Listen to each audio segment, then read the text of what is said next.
Nikah berontak ini peristiwa sejarah. Jadi antara tahun gini ceritanya itu. Jadi dulu Jepang itu masuk ke Bima, rupa-rupanya yang dikirim ke Asia itu rata-rata pemuda, anak-anak muda. Dan memang mereka sudah menjadi kebiasaan di barak Jepang harus tersedia perempuan untuk melayani nafsu seks tentaranya.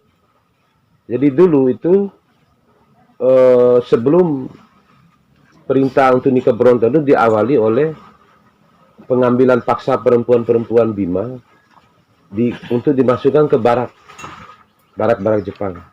Barak-barak Jepang dulu itu kalau di kota Bima ini, au LMF jembatan pentok ini, sampai lebih ini, sampai AK SDN, SMP 1, SMA 2, itu semua barak. Dulu itu Landbouw istilahnya. Zaman Belanda itu namanya Landbouw.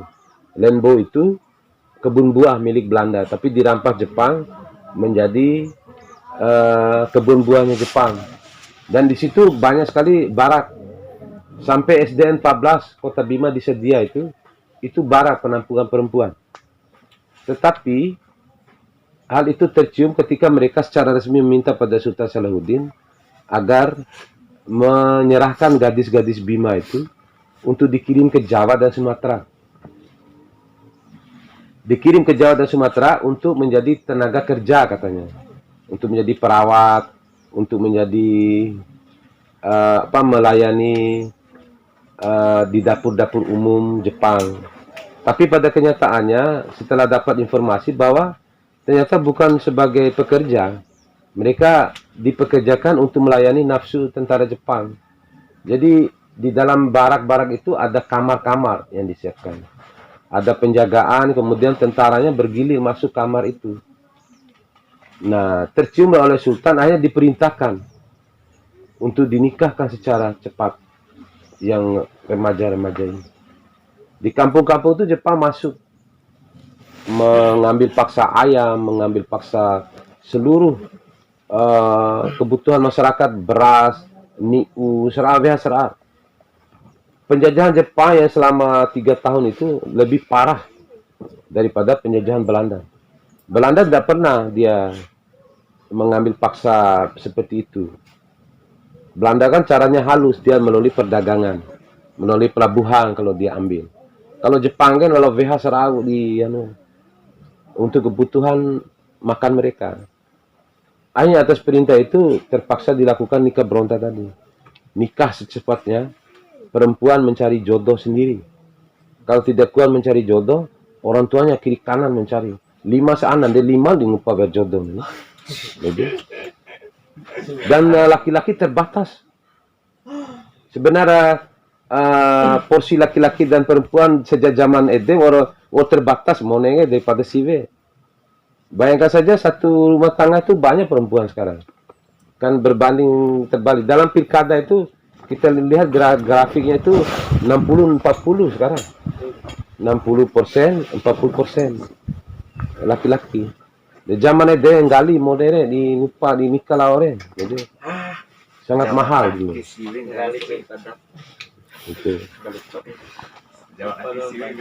Itu yang sering lari naik gunung. Kalau tidak kuat itu terpaksa mereka mamasiri, terpaksa mereka menenun, nggak uroa kesampu beki sisi ini bersembunyi di atas loteng supaya tidak diambil oleh Jepang.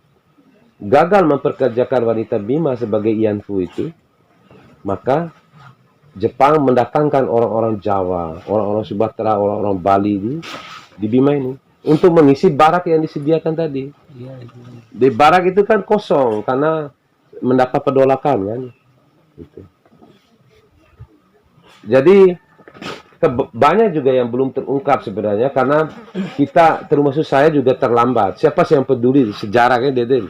Padahal itu peristiwa baru, bukan peristiwa itu pudu dan ciake. Iya. Zaman Agung Ake peristiwa baru zaman Jepang.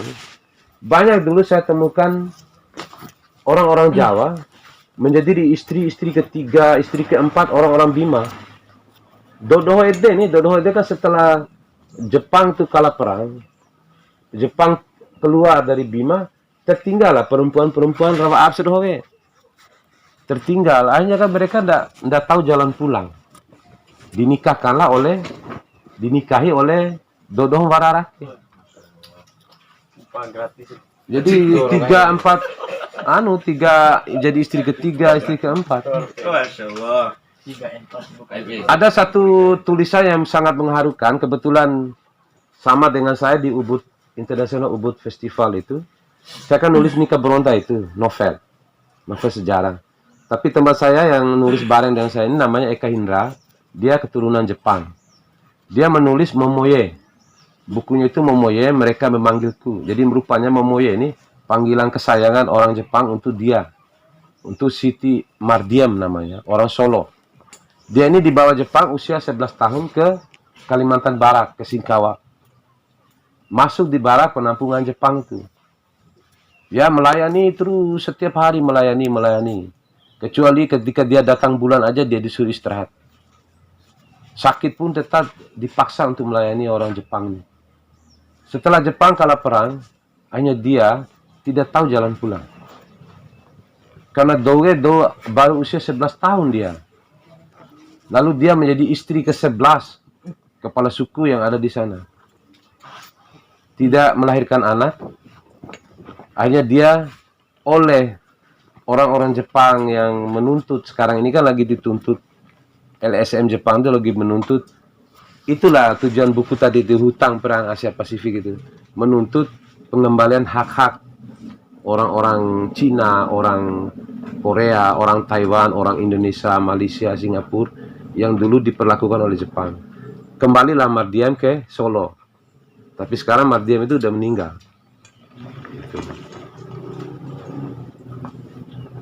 Jadi usia 11 tahun itu mereka dibawa ke Kalimantan.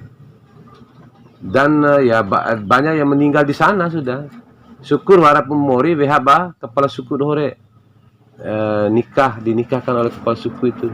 Dan pernikahan itu pun kan keterpaksaan juga mungkin kepala suku itu, karena Codin Kembocin akan tiwaran setelah Jepang itu kalah perang gitu.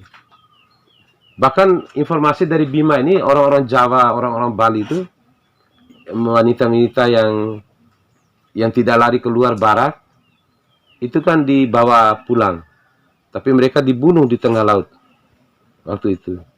Itu penuturan ke ketua veteran Kabupaten Bima dulu, Pak Haji Bakar Ismail di Rabadompu itu, begitu. Jadi kabarnya. Nah kita ini bersyukur. Pendede, motok pola keturunan Bojo tebek berwa ke Jepang kan. Kan dia lawan di Jawa, di Sumatera. Kita aman meskipun ada beberapa nama yang terindikasi waktu itu dalam penelusuran saya. Ada beberapa nama yang terindikasi. Gadis Bima itu selamat atas jasa siapa? Jasa-jasa Sultan Masahuddin, kemudian para pejuang yang getol untuk melawan keinginan pemerintah Jepang.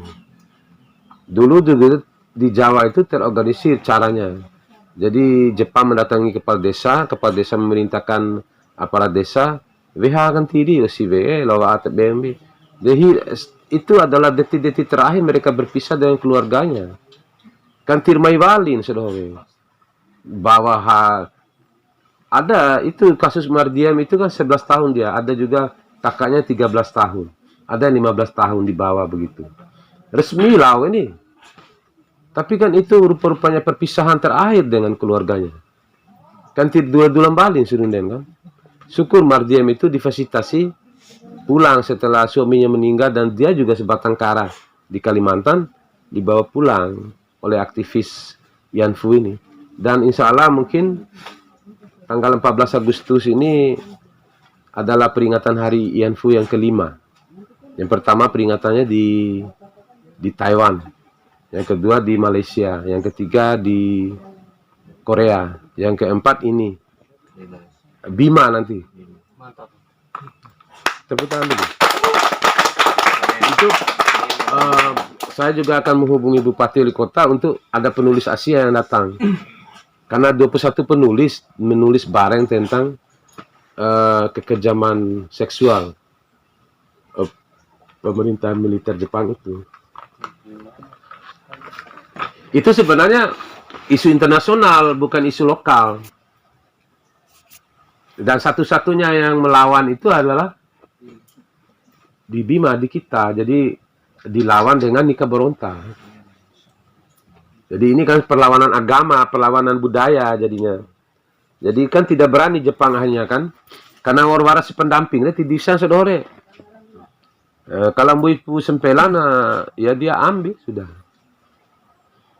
Satu-satunya yang melawan dengan itu dan unik adalah peristiwa nikah berontak ini. Mungkin ngomong tipe ringam ini, tipe ada raun ini. Jadi itu kan peristiwa sejarah yang kelam terjadi pada masa lalu. Waktu si kenikan itu dan laur nih, banyak nikah berontak itu, kakek nenek saya juga nikah berontak semua. Dulu termasuk kakeknya ini juga nikah berontak kayaknya.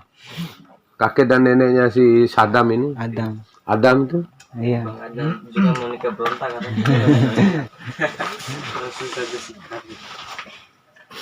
Sebenarnya kiamat itu sudah terjadi di Bima pada tahun 44 sampai 45 itu, di mana perempuan melamar yang laki. Iya.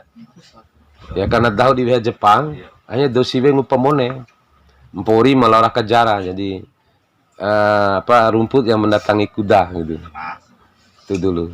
Sesuatu peristiwa yang tidak dikehendaki terjadi, tetapi apa boleh buat karena takut diambil Jepang, akhirnya menikah. Banyak cerita lucu, mengharukan juga pada saat itu. Ada juga seorang pelajar yang punya ngomdoake nih, tinggal di asrama. Karena dosi vege susah raka jodoh na, karena dahu web Jepang. Lah kalau sara memonen cau di asrama ke, akak penaraga kalau kan. Asramanya dulu tuh depan SMA 1 itu. Asrama sekolah ya. Asrama sekolah guru. Lalu mereka keluar di sana, keluar ke penaraga lah doang ini. Ternyata tak ada mebe tembe mebe songko kok nikah sih. Tiba ada dosi vege indoor patan dosi vege ke nikah. Dula dari asrama lo nangin poi memone menangi lain sih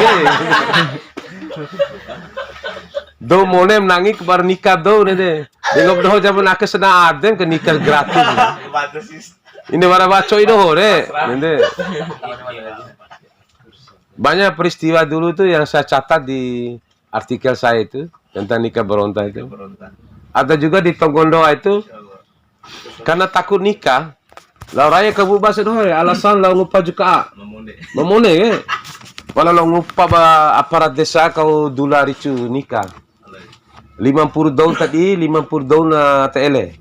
Mati nam sive maelen memone 50. Jadi nasiban nih nanti memone kan mesti kedalen megagam sive ya.